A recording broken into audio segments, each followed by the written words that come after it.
Your brains get a dopamine hit from learning new things. It feels good to acquire knowledge, but if we don't act on it, it becomes a part of procrastination.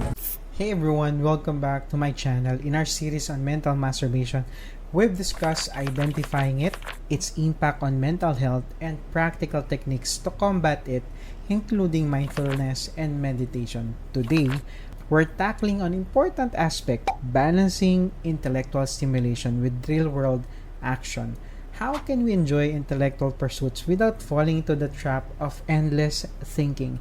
Stay tuned as we explore how to apply your intellectual interest in practical, actionable ways. Section 1. Understanding intellectual stimulation.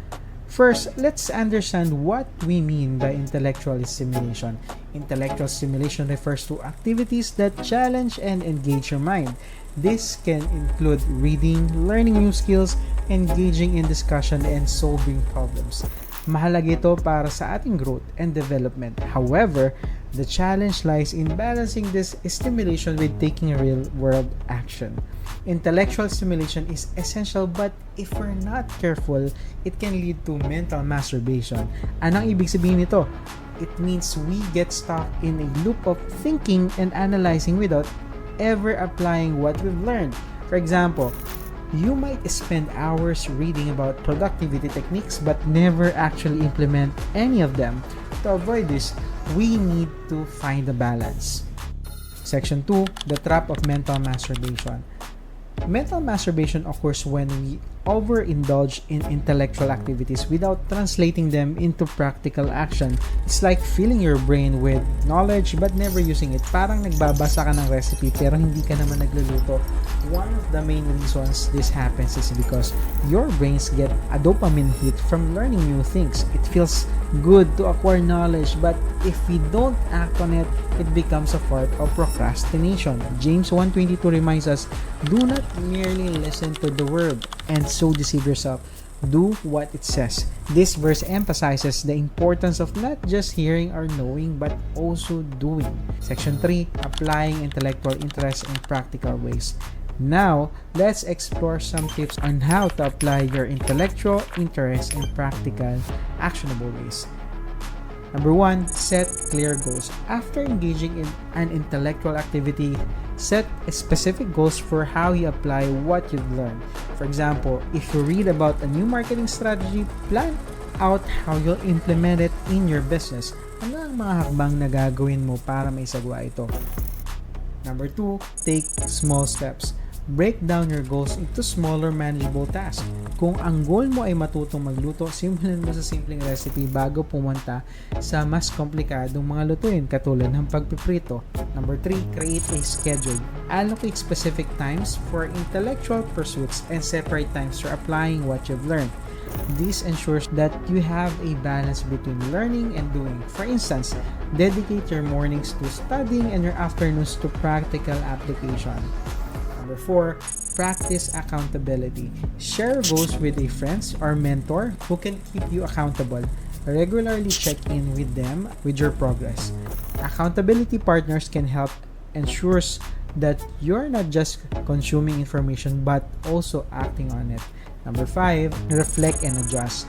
Periodically reflect on what you've learned and how you've applied it. Ano ang mga bagay na natutunan mo at paano mo ito ginagamit? Adjust your strategies as needed to ensure that you're continuously moving forward.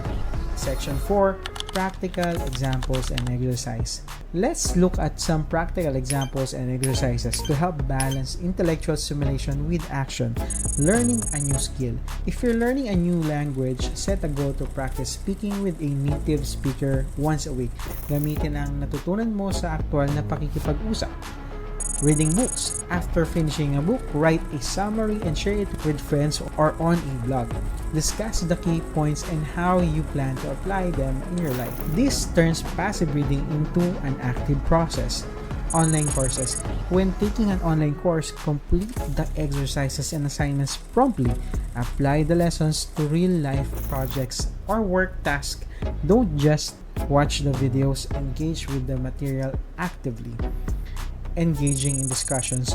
When having intellectual discussions, try to implement the ideas you talk about. For instance, if you discuss ways to improve productivity, choose one method and try it out for a week.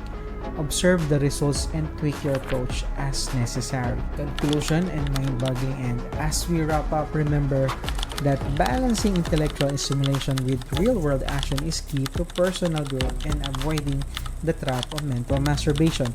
By setting clear goals, taking small steps, creating a schedule, practicing accountability, and reflecting on your progress, you can transform your intellectual pursuit into meaningful actions. Think about this. How much of your knowledge is actually being put into practice?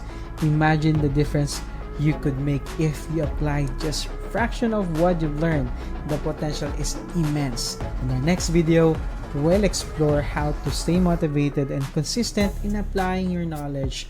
This is a crucial step in turning thoughts into action, and you won't want to miss it. So make sure you like, subscribe, and hit that notification bell.